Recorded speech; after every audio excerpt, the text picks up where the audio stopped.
Мен әкемді кішкентайынан білемін. Ол әйел құмар еді. Шешемнің көз жасын көріп өстім. Талай түндері анамның "Сенің әкең басқа әйелдерге барады. Сенің әкең" деп жылағанын еститінмін. Нақты жасым есімде жоқ. Ол кездері мен мектеп жасында бала едім.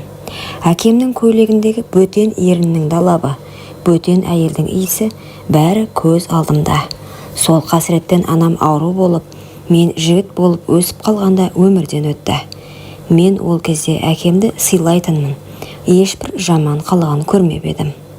Бір күні досыммен кездестім. Досым маған бір түрлі күліп тұрып: "Әй, анау қызды білесің бе? Өзі сондай сұлу, бірақ кез келген жігітке бере салады. Қазақ көрсең барып көрші" деді. Оның сөзін естігенде ішімде бір түрлі от тұтанды. Еркек болған соң ондай әңгімені естігенде бей-жай қала алмайды екенсің. Мүмкіндікті жіберіп алмайын деп кездесуге келістім. Қызбен бір-екі ауыз сөз айтып танысқан соң ол ернін тістеп күлімдей бастады.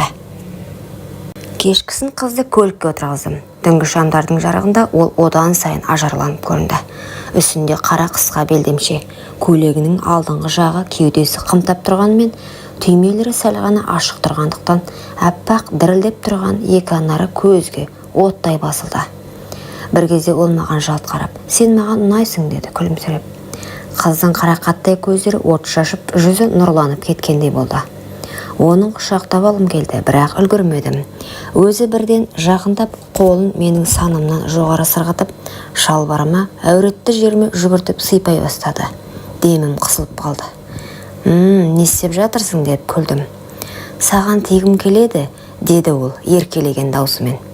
Жүрегім дүрсілдеп, бүкіл тәнім отқа оранғандай болды. Ол менің реакциямды күткендей бір сәтке көзін тайдырып, сосын батыл қимылмен көйлегінің түймелерін ағыта бастады. Түймелерін бір-бірлеп шешкен сайын төңкерілген әппақ қосанары сыртқа шығып, менің көзімді байлап алды. Қолын анарынан сырғытып, өзі қымсынбай көрсетті. Сол сәтте бүкіл денемдегі құмарлық көтеріліп, қолымды созбай тұра алмадым. Ол еріндерімен тістелеп: "Ішейік, бір жаққа барып отырып сөйлесейік" деді.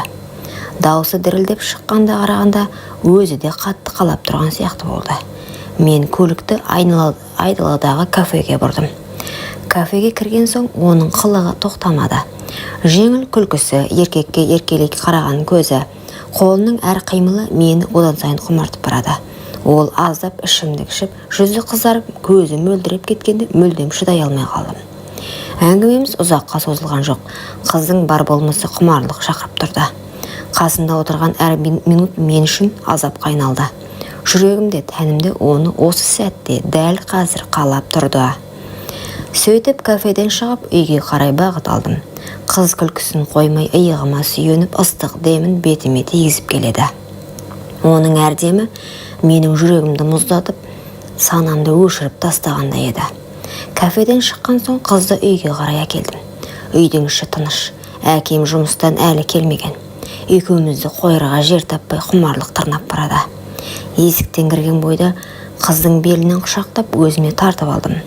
Ол да қарсы болмады. Керісінше екі қолын мойныма орап ернімді іздеді. Ерніміз түйіскен сәтте жүрегім дүрсілдеп, бүкіл денем отқа оранды. Қыздың ыстық демі бетімді шарпып, қолыма тиген тәні дірілдеп тұрды. Бір қолын белін қысып, екінші қолын көйлегінің түймелерін шешіп жібердім. Көйлегі сырғып төмен түсті де, аппақ тырсылдап тұрған екі анары алдымда дірілдеп ақ қалды.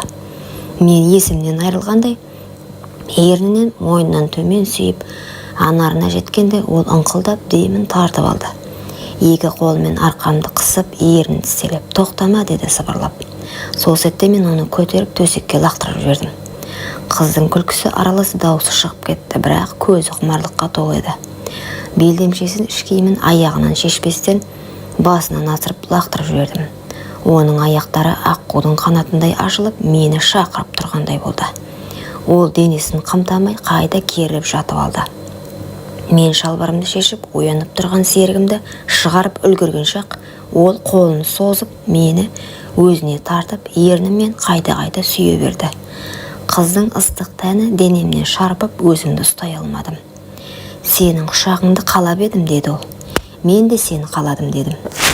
Осы сөздерден кейін көзім ілініп кетпестей, ойым өшіп қалғандай күйде барымды салып, көзімді жұмып ырғалып істей бастадым. Ол болса екі аяғын менің арқама қысып алып, өзіне тым жақын тартты. Қыздың аңқыла бөлмені толтырып, көрпеге оранып дірілдеп жатқанда, менің де бүкіл тәнім құмарлықтың шыңына жетті. Бір сәтке бәрі тоқтап қалғандай болды. Бірақ қыздың көзіндегі қалау әлі де өшпеген еді. Ол мені құшақтап жатып, тағы да тоқтама, өтінем деді. Мен оны қайта сүйіп тағы да бастадым. Ол менімен той алмайтын сияқты еді. Әр қимылында бір сәтке де қымсыну жоқ, тек құмарлық пен қалау ғана бар еді. Түн солайша ұзаққа созылды, бір-бірімізді құшақтап қайта-қайта тоғыстық. Қыз әр жолы шарқырап, өзі сұранып жатты. Мен болсам бұрын соңды мұндайды бастан кешпеген едім. Ғажайып ертегіге енгендей болдым. Сол түні менің өмірім мүлде өзгеріп кеткендей болды. Досымның айтқан рас болып шықты. Ол шынымен керемет екен. Сол түні қанша рет құшақтасқанымызды санай алмай қалдым. Қыз менен бірде-бір қымсынбады. Қайта өзі талап қылып, ернімді денемді іздеп шөлім баса алмағандай болды. Таң ата екеуміз құшақтасып ұйықтап кетіппіз. Көзімді ашсам, ол әлі қасымда жатыр. Шашы жайылып, жалаңаш денесі көрпеге әрең оранып қалған. Мойнынан сүйіп едім, жымиып, сен маған ұнайсың деді ол үйге. Осы үйде қала берейінші, сенің жаныңда, сенің серігіңді мәңгі қалап өтемін деді. Алғашында сасып қалдым. Бәрі оның көзіндегі мейірім мен қимастық, тіпті құмарлықтың өзі мені көндірді. Жүрегімді біртүрлі қалау, жіберме деген нәпсі шіркін тұрды. Қалғың келсе қал дедім. Қысқа ғана, маған да сол керек боп тұрған еді. Түн сайын, тегін. Осылайша ол үйімде қала берді. Алғашқы күндері бәрі жақсы еді. Әкем жұмыстан кеш келетін. Біз өзіміздің құмарлыққа толы сәттеріміз қайта-қайта қайталай беретінбіз. Қыздың тәніне тоймай әр жол құшақтап сүйіп, тіпті әдетке айналдырып қалдым. Үйдің барлық бөлмесінде қосылып жүрдік. Бір күні жұмыстан шаршап үйге келсем, күтпеген нәрсені байқадым. Әкемнің көзқарасы өзгеріп кеткен. Қызды дастарханның басында көрген сайын көзін тайдырмай қарайтын болды. Әкемнің жасынан қыз құмар екенін анам талай айтатын. Тіпті бала кезімде шешемнің көзі жасқа толып, сенің әкең деп жылап отыратын сәттер есімде. Бірақ ол кезде ештеңені түсінбейтінмін. Енді сол әдет қайталанып жатқандай. Әкем бірде әзілдеп, әй қыз сұлудың сұлу екен деді. Оның көзіндегі отты көріп, жүрегім шым ете қалды. Бірақ мән бермегендей болдым. Қызды ыңғайсыздан ба ернін тістеп күлді. Сол күлкісі әкемнің жанарынан одан сайын тұтатты. Кешкісін жұмыстан ертерек келіп едім. Үйдің есігі жабық, бірақ іштен сыбыр естілді. Бөлмеме жақындаған сайын жүрегім зулап, ішім бір сұмдықты сезді. Есікті ақырын аштым. Көргенім жанымды өртеп жіберді. Менің төсегімде жалаңаш денесін жаппай, әкемнің құшағында жатқан қызым. Екеуінің ыстық демдері араласып құмарлыққа беріліп бара жатыр екен. Қолым дірілдеп, көзім қанталып кетті. Бәрі естіме түсті. Шешемнің жылап отыратын көздері, әкемнің көйлегіндегі бейтаныс әйелдің далап ізі. Енді міне, сол әдет маған жетті. Тамырым шыдай алмай тарс етіп жабылды. Қаным басыма шығып айғайлап жібердім. Қыз болса шошып орнынан тұрып үстін жаба алмай қалды. Әкем болса жерге кірерде ұялып үнсіз бір жолата кетіп қалды. Сол сәттен бастап менің әкем деген адамға көз қарасы мәңгіге өзгерді. Қыз жылап етегіме жабыса кетті. Жаным, түсінші мені, сенің әкең мені арбап алды. Мен шарасыз болдым, ол мені қорлады деп еңкілдеп қоя берді.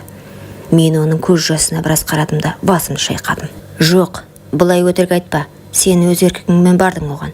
Маған да дәл солай жабысқансың. Сен талайдың астынан өткен салдақсың. Енді бәрін жасырып, кінәні әкеме артып отырсың ба? Сенбеймін деп ашығыла булықтым. Қыз жылап жалынды. Жоқ, сенсіз өмір сүре алмаймын. Мен сені сүйемін деді. Бірақ менің жүрегім тасқа айналып кеткен екен. Кет, көзіме енді көрінбе деп қолымды бір сілтеп сыртқа шығып кеттім. Сол сәтте мен әкемнің де қыздың да сатқандығын толық сезіндім. Қызды қуып шыққанымда біраз уақыт өткен. Өзімді зорға жұбатамын, бірақ жүрегімнен кетпейді. Бір күні кешкісін есігім қайта қағылды. Ашсам сол қыз. Бұрынғыдай емес, жүзі солғын, көзі жасаурап тұр. Дірілдеген даусымен, жаным, мен саған айтуға келдім, менің аяғым ауыр деді.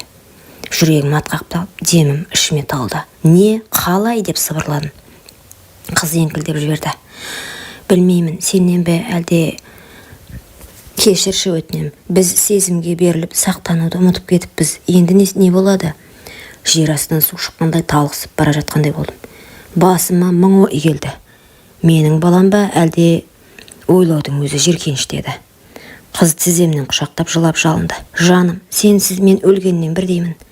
Сен ғана менің тірегімсің деді. Мен жүрегімді ашуға да сүйіспеншілікке де берілмей тас болып қатып қалдым. Жоқ. Маған сенің сөзіңде, көзіңде жалған. Егер балам менікі болса, енді сенің қасыңда болмаймын. Әкемнің күнәсін көтеріп жүре алмаймын дедім. Қыз болса еңкілдеп жылап қолымды жібермей тұрды. Көз жасына қарамай қолымды жұлып алып артқа шығып кеттім. Көңілдегі дауыс тоқтамады. Егер ол шынымен менің балам болса несе?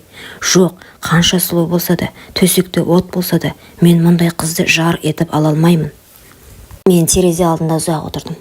Қыздың айтқан сөзі құлағымнан кетпейді. Аяғым ауыр, сенен бе әлде білмеймін.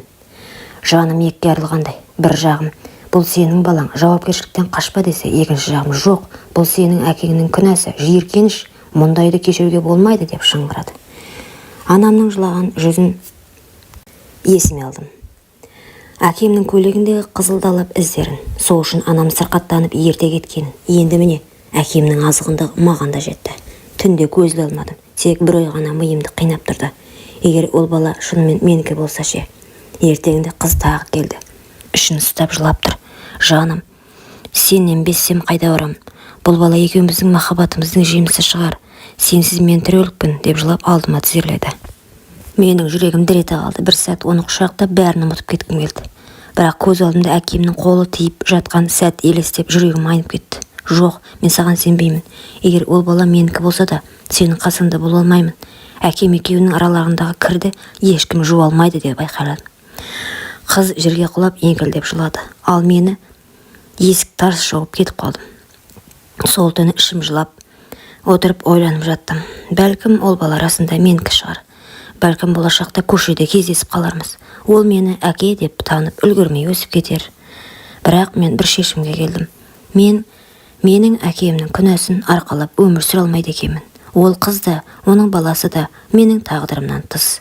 Есімді жиғанда түсінгенім, бір сәтті құмарлықтың арты отбасында әкелік абыройды да, аналық жүректі де өртейтін сор екен. Мен ойландым, шын махаббатпен, шын сыйластықпен жарымды таңдасам ғана бақытты боламын. Ал уақытша құмарлық ертеңгі күні өкінішпен басқа ештеңе әкелмейді екен.